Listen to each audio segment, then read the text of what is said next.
Errant security officers who are actually committing so many human rights violations should be held to account into the disciplinary committees so that justice can prevail. A very good morning, Stephen Imbide.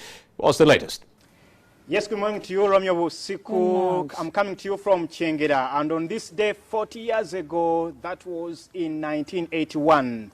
By this time, the NRA then, now UPDF, was ready and everything was in order just to attack Kabamba Barracks as they launched a guerrilla war that brought NRM into power. But of course, there are so many challenges that the UPDF is still dealing with as they celebrate the Tarehe Sita Day, and this week has been dedicated for celebrations and commemorations as well as activities to mark this day that will be falling on Saturday. But the interaction and the cooperation between UPDF and the general public or the people is for some people it's okay, and others they are saying that maybe they are not at good time. But to help me navigate through this conversation is the Defense and UPDF spokesperson, Brigadier General Flavia Wiekwa. So good morning and welcome to Morning at NTV. Good morning. And a very good morning to all the listeners. One would say, and I would also buy this argument, that this 40th celebration is coming at a difficult time for you as the armed forces. Would you agree with me? Not really. Not really. What difficulties are you referring to? So to me, it's it may not be the very normal situation or business as usual because of the global pandemic has brought to all of us new things. What today they are referring as the new normal. But also maybe because we're in a period of elections, and this we've always had. This is not the first one. So I wouldn't say that really we are faced with difficult situations, not really. The basis for this argument is that, one, I can give you like 4 points.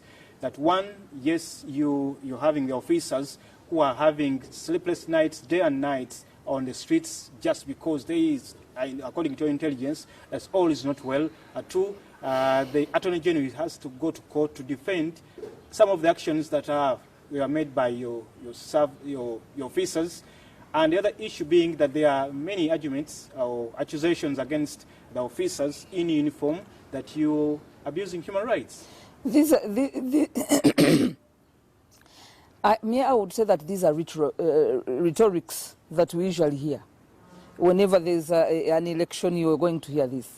Whenever there's, a few situations changing here and there, you're going to. These are not things that we've had for the first time. These are things that we've had for so many years. Every time this comes up, every time there is an election, every time, it's just a bit of changing that, of course, different situations demand different reactions. It's sometimes stepping up a reaction or stepping up a presence, but that is within our work. There's nothing that has changed. It's sometimes just balancing, reacting to a certain situation, stepping up some presence, like you're seeing us, and this is what we usually do. We've never stopped patrolling. We've never stopped night duties. So this is part of our work, which we do daily, year in, year out. But how credible are these reports that you're getting that, yes, there is reports of an insurrection or protests coming on the streets? These, some people are saying these are just baseless lies. Of course, reports of people wanting to fight and insurrection, those are just rumors and baseless rumors. Because if I may quote Mr. Kyagulanyi, I've heard him say that he's not going, for him, his battle line is towards the legal, using through legal means. I've not heard him declare that he's going to fight. I've not heard him declare that he's going to wage, or to cause, like you said, an insurrection. I've not heard so. But obviously, we sometimes we hear voices, and those voices, of course, you can put them or ascribe them to the other opposing side. But yes, I can confidently say that most of these ones are baseless.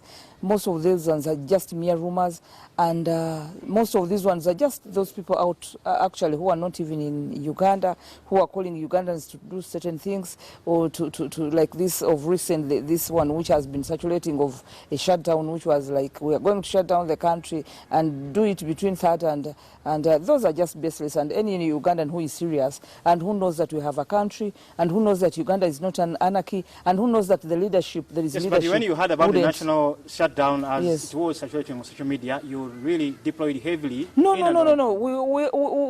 We've not stopped deploying because we've had. I'm saying we've been through an election, and usually during the electoral period, there is always some heightened activities. There is always, of course, opposing sides. There are some people who are picky here and there. So we always heighten up. I said certain situations call for certain reactions. So during elections, where the country is highly almost divided, because you have this time we had 11 candidates. Each one has a side. Each one has people following them, and politics in Uganda, and because we've been through presidential and parliamentary and all these ones, they've made it, they've turned politics or these elections into a do or die. So where you have such a situation, you anticipate. There's certain things you anticipate, people may fight, people may cause chaos, people may, those ones who are disgruntled may do this. So we keep on reading between lines, we keep on anticipating, we keep on putting ears on the ground. And even those small ones, even if they are baseless, but we can't just brush them away because you never know when it may materialize. So the presence of soldiers is not because of those baseless statements. No, the presence of soldiers has been there, and we still read, and sometimes and of course see some tendencies, and then know that yes, the soldiers have to be around. Brigadier General, many would say that the disciplined army that you are, as many are praising you, but the things that are happening now, many would say that turning back the years that were happening around the times of Idi Amin Dada, and they're putting you in a bad light. That's not true, and still I would want to call upon the conscience of Ugandans really, when they're making some of these statements. I know they may see, or we may do things they think are not proper. But you cannot compare UPDF to, these are not comparable armies. You can't, if you're serious Ugandan. And if you already know what happened then and what is happening today.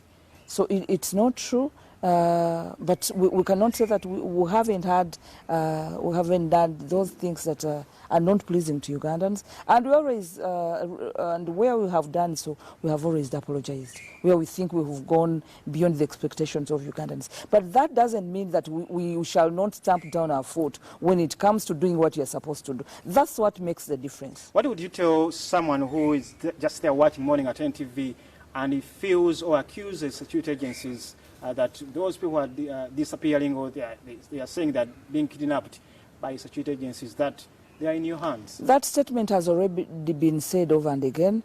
The Minister for Security addressed it. No.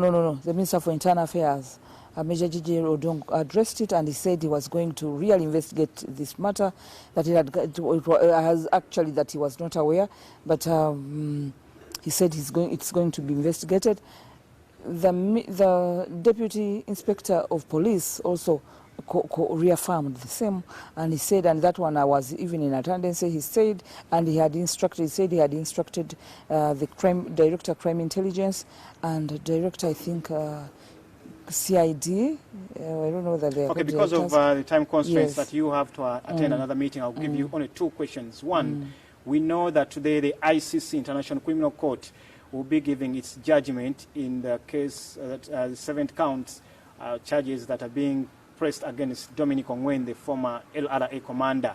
And this, as UPDF, you were at the forefront of fighting LRA.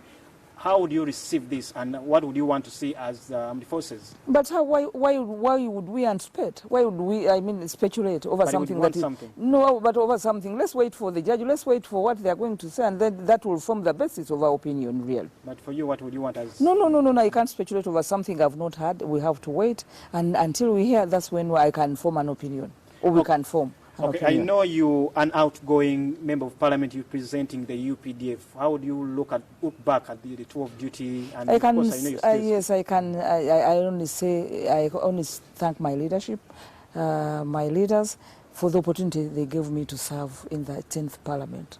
Of course, it has not left me the same. It exposed me, it put me, at least I'll be proud to say, I'll always be referred to as a honorable. So for whatever I managed to do and what I didn't do, I only thank the leadership. It's been my tour of duty. I've finished, now I'm into something else. Yeah. As the spokesperson, so as a spokesperson of the UPDF. And I wish and I congratulate those who passed through and wish them a very wonderful time during these 5 years. I guess you've had some voices as we wind up. This is my last question. You've had some voices that really the UPDF is not serving a purpose in Parliament. Do they at know, least they want do they know UPDF what out the of purpose? politics. First ask them whoever says they want so. the UPDF out of politics. Do they know the but whoever says that is problem is part people they have not put things in their true perspectives. They have not want to share the history of Uganda, or they've not wanted to share where Uganda has come from. UPDF or NRA/UPDF is and has been part and parcel of whatever we are seeing in Uganda. So you cannot separate them from certain things and you say you do one thing, because from the onset they've been part of this, they've been part of the process, and we've not reached where we want to be. Uganda is just still grappling with a largely bigger, they call it what? This small scale. No. If you're not commercial, what are you? Subsistence? Yeah. It's still grappling with a economy which is almost close to 70% in subsistence agriculture or in subsistence things. We're still talking about a country whose informal sector is the biggest, and where we're still with the narrow tax base. So we've not reached anywhere. Therefore, UPDF is still very relevant. Thank you so much, Brigadier General Flavia Biekwa. So the UPDF and Minister of Defense spokesperson, as well as the outgoing Member of Parliament representing the Army. This is Morning at NTV. Thank you for being a part of this conversation. I hand you back to Romeo Busiku, who's going to be winding up the conversations here on Morning at NTV. Stephen Imbido, Fefe Switchuga, I'm out for now. A very good morning.